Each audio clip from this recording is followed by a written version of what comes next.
নমস্কার। আমরা আজকে যে বিষয়টি নিয়ে আলোচনা করব, একটি বিশেষ বিষয়, সেটি হলো বুর্জোয়া সংস্কৃতি। বুর্জোয়া শব্দটা এখন প্রায় অবমাননাকর শব্দের স্তরে চলে গেছে। এই ফরাসি শব্দটির প্রকৃত অর্থ কিন্তু মধ্যবিত্ত নগরবাসী। আমরা সেই শব্দটার প্রকৃত অর্থ থেকে অনেক সরে গেছি মার্ক্সবাদী দর্শন এবং ব্যাখ্যার ভিত্তিতে। মার্ক্সবাদী দর্শন এবং ব্যাখ্যার ভিত্তিতে বুর্জোয়া শব্দটির অর্থ দাঁড়িয়েছে যারা পুঁজিপতি, যারা বড় ব্যবসাদার, অনেক অর্থ জোরদার, প্রচুর অর্থ যারা নিজেদের ব্যবসায় লগ্নি করেন এবং অর্থের মালিক যারা পুঁজিপতি, এদেরকে বুর্জোয়া বলা হয়। ভালো, কিন্তু বুর্জোয়া শব্দটার অর্থ যাই হোক, আমরা যদি একটু খোলা চোখে বা খোলা মনে বিচার করি, তাহলে আমরা দেখব যে এই বুর্জোয়ারা না থাকলে শিক্ষা সভ্যতা কোনোটাই এগোতো না। শিক্ষা সভ্যতা কোনোটাই এগিয়ে যেত না। সমস্ত কিছুই শিক্ষার সমস্ত প্রাথমিক ব্যাপারটা বুর্জোয়াদের দানেই হয়েছে। যদিও বুর্জোয়ারা চূড়ান্ত নিন্দনীয় প্রাণী। আমি জানি না সাম্যবাদী কমিউনিস্ট ব্যক্তিগত দানে কিছু করেছেন কিনা, আমি অন্তত শুনিনি কোথাও। তবে হ্যাঁ, তারা বলেন যে আমি কেন করব, সব কিছু করবে রাষ্ট্র, আমার সব কিছু রাষ্ট্রের। তো সেরকম রাষ্ট্র তৈরি হয়েছে কিনা আমি জানি না। হ্যাঁ, চীন রাশিয়ার কথা আমরা জানি, সেখানে অনেক অংশে সফল, অনেক অংশে ব্যর্থ। যদি ব্যর্থ না হতো তাহলে রাশিয়া দাসেনস পেরেস্ত্রোইকা করার সঙ্গে সঙ্গে টুকরো টুকরো হয়ে যেত না। সবাই ওই কমিউনিজমের সাম্যবাদী সোনার পাথর বাটি নিয়েই আঁকড়ে বসে থাকতো। যাই হোক, বুর্জোয়াদের দানে এবার একটু দেখি কলকাতার যে শিক্ষা ব্যবস্থা, আমাদের যে সব থেকে গর্বের জিনিস কলকাতা বিশ্ববিদ্যালয়, এই বিশ্ববিদ্যালয়টি 100% বুর্জোয়াদের দানে তৈরি। বুর্জোয়ারা না থাকলে এই শিক্ষা ব্যবস্থা, এই বিশ্ববিদ্যালয় আমরা পেতাম না স্যার আশুতোষকে, পেতাম না ডক্টর শ্যামাপ্রসাদ মুখোপাধ্যায়কে। এছাড়াও ভারতের প্রথম রাষ্ট্রপতি ডক্টর রাজেন্দ্র প্রসাদও এই বুর্জোয়াদের দানে তৈরি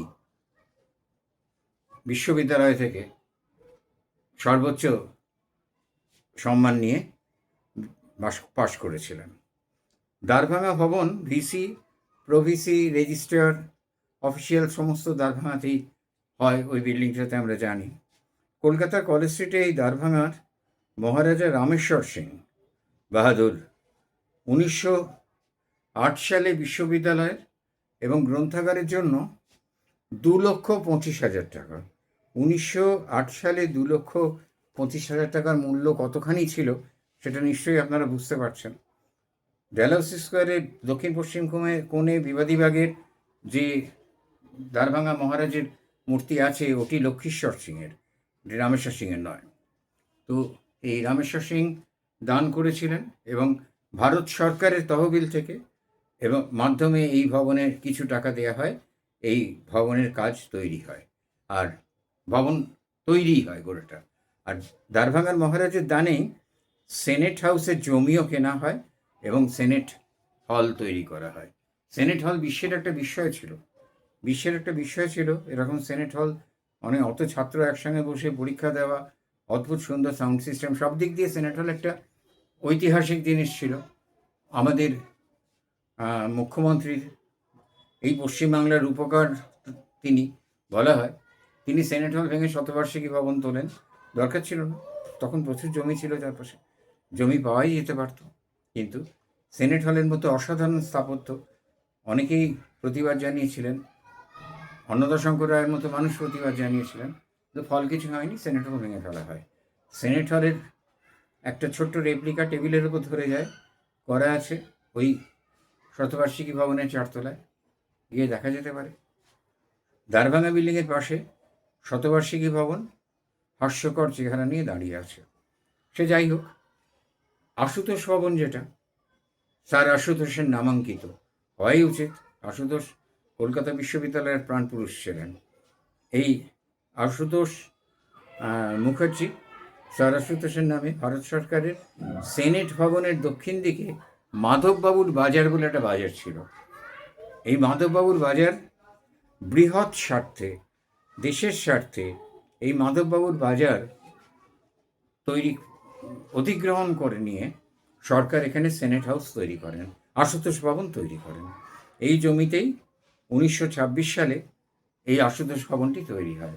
মাধববাবুর বাজার থেকে নিশ্চয়ই মানুষকে সরে যেতে হয়েছিল যারা ওখানে ব্যবসাপত্র করতেন, কিন্তু বৃহৎ স্বার্থে এই কয়েকজন মানুষকে সরে যেতেই হয়েছিল মাধববাবুর বাজার থেকে।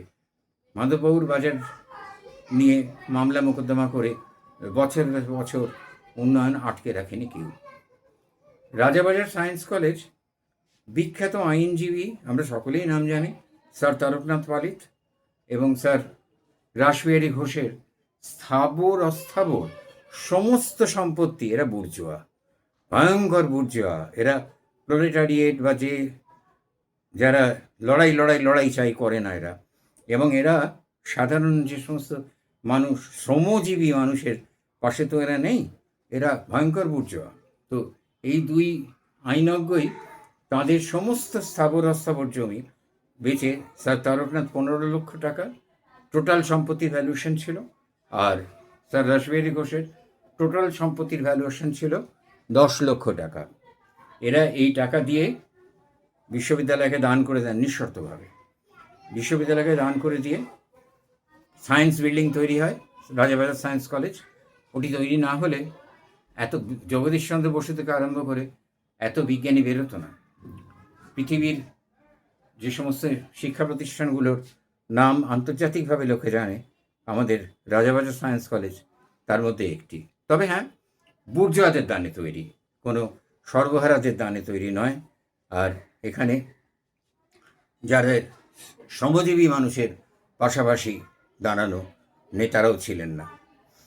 বুর্জোয়াদের আরও দান কলকাতা শহরের সবকটা শিক্ষা প্রতিষ্ঠানে, সে কথায় পরে আসছি। রাস্তাঘাট নির্মাণে জমি দিয়েছেন তারা। আমাদের সুবোধ মল্লিক, রাজা এসসি মল্লিক, এই যাদবপুর ইউনিভার্সিটির সামনে সমস্ত জমিটাই উঠছিল। বুর্জোয়া ছিলেন তো, সেই জন্য এক কথায় দান করে দিয়েছিলেন। বুর্জোয়ারা দান করতে পারে, এক কথায় বুর্জোয়া মানুষটি সমস্ত জিনিস দান করে দিয়েছিলেন, দিয়ে সেখান দিয়ে রাস্তা তৈরি হয়েছিল। আমি যতদূর জানি বৈঠকখানা বাজার ও কলকাতা ইউনিভার্সিটিরই, বৈঠকখানা বাজার থেকে যে আয়টা হয় সেটা কলকাতা ইউনিভার্সিটি পায়। সেও কোনো বুর্জোয়া সম্পত্তি তিনি দান করে দিয়েছিলেন। মতির ক্যালকাটা মেডিকেল কলেজ, যেখানে লক্ষ লক্ষ মানুষ সেবিত হচ্ছে, ছেলেরা কলকাতা মেডিকেল কলেজ থেকে পাশ করে ডাক্তার হওয়ার একটা আলাদা সম্মান আছে। তো সেই কলকাতা মেডিকেল কলেজের দান করেছিলেন মতিলাল শীল। মতিলাল শীল সামান্য অবস্থা থেকে বুর্জোয়া হয়ে যান, শ্রমজীবী হয়ে থাকতে চাননি তিনি।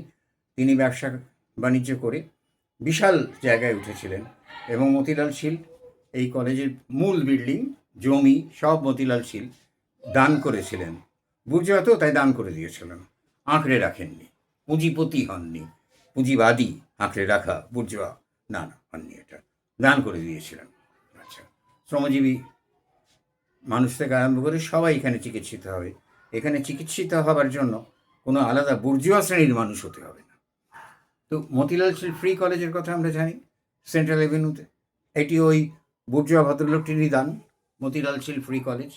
এখানে ছাত্ররা আবাসিক খাওয়া দাওয়া থেকে আরম্ভ করে, এখন একদম এই 2026-এ কী হয়েছে জানি না, আমার ছাত্রজীবন তো বহু বছর আগে পেছনে ফেলে এসেছি, সেই সোনালি দিনগুলো। তো সেই ছাত্রজীবনের সময় শুনতাম এখানে খাওয়া দাওয়া থেকে আরম্ভ করে সমস্ত কিছু খরচাই ট্রাস্ট থেকে ব্যয় করা হয়, এবং তারা এইখানে ছেলেমেয়েরা লেখাপড়া শিখতে পারে। কলকাতা শহরে Victoria Memorial, Victoria institution girls college থেকে আরম্ভ করে গোখেল মেমোরিয়াল গার্লস কলেজ, যেখানে আমি কিছুদিন অধ্যাপনাও করেছি, এই সমস্ত কলেজগুলোর পেছনে রয়েছে বুর্জোয়া সংস্কৃতির দান। আর বুর্জোয়ারা যদি না থাকতো তাহলে পৃথিবীর শিক্ষা সংস্কৃতি গড়ে উঠতো না। টলস্টয় বুর্জোয়া সমাজের লোক ছিলেন, আর ছিলেন বলেই টলস্টয় ওই অসাধারণ সাহিত্য তৈরি করে গেছেন। বুর্জোয়া সম্প্রদায়ের যখন প্রোলেটারিয়েট বা এই এক সর্বহারার একনায়কতন্ত্র পৃথিবীতে প্রতিষ্ঠিত হয়, তখন সলজেনিসিন গুলাগ লিখে কিন্তু তাকে নির্বাসিত হতে হয়। তিনি ভিন্ন মতাবলম্বী ছিলেন বলে, তিনি শ্রমজীবী সরকারের মতে মত দিতে পারেননি বলে তাকে বিতাড়িত হতে হয়। প্রাণদণ্ড হয়তো হওয়ার কথা ছিল, হয়নি। তিনি আমেরিকায় বুর্জোয়াদের কাছে আশ্রয় নেন, আমেরিকা থেকে আশ্রয় দেয়, এবং তারপর তিনি আবার তার নাগরিকত্ব ফিরিয়ে দেওয়া হয়। তো এই বুর্জোয়াদের হাতে শিক্ষা ব্যবস্থা করেছে, শিল্প করেছে, শ্রমজীবী মানুষেরা করেছেন কাজ, অস্বীকার করে না কেউ। ইলোরা তৈরি হয়েছে, অজন্তা কিন্তু শ্রমজীবী মানুষদের তৈরি হয়নি, অজন্তা তৈরি হয়েছে শ্রমণদের দিয়ে, যারা বৌদ্ধ সন্ন্যাসী, তারা ইচ্ছানুক্রমে এই অপূর্ব শিল্পকলা তৈরি করেছেন। কিন্তু আমার প্রশ্ন সেটা না, আমার কথা সেটা না। আমার কথা হচ্ছে এই যে ধন সম্পদ, এই যে বিস্তৃতি, এই যে শিক্ষার ব্যাপ্তি, আজকে কোথায় থাকতো কার্ল মার্ক্সের এই নীতিগুলো পড়ার জন্য ছেলেমেয়েরা? কোথায় থাকতো বিদ্রোহীরা যদি এই শিক্ষা ব্যবস্থা গড়ে না উঠতো? আর শিক্ষা ব্যবস্থার প্রতিটি ইঁটে কোনো না কোনো বুর্জোয়া রাজা মহারাজার নাম লেখা আছে। বর্ধমান ইউনিভার্সিটি থেকে আরম্ভ করে সমস্ত ইউনিভার্সিটি, সমস্ত শিক্ষা প্রতিষ্ঠান, এশিয়াটিক সোসাইটি, সংস্কৃত কলেজ, বঙ্গীয় সাহিত্য পরিষদ, সংস্কৃত সাহিত্য পরিষদ, সব জায়গাতে দান রয়েছে সেই বুর্জোয়াদের, যে বুর্জোয়াদের জন্যে আজকে নাকি শ্রমজীবী মানুষ তারা নাকি শুষে খাচ্ছেন, তাদের জন্যে এমন একটা দুর্গতির জায়গা তৈরি করা হয়েছে। বুর্জোয়ারা খারাপ কাজ করেনি আমি বলিনি, কিন্তু খারাপ কাজ তো সবাই করে। কিন্তু এই দান, এই লক্ষ লক্ষ কোটি কোটি টাকার দান, নিজের সারা জীবনের স্থাবর সম্পত্তি বেচে দান করে দেওয়ার মতো মহৎ হৃদয়টা বুর্জোয়াদেরই থাকে।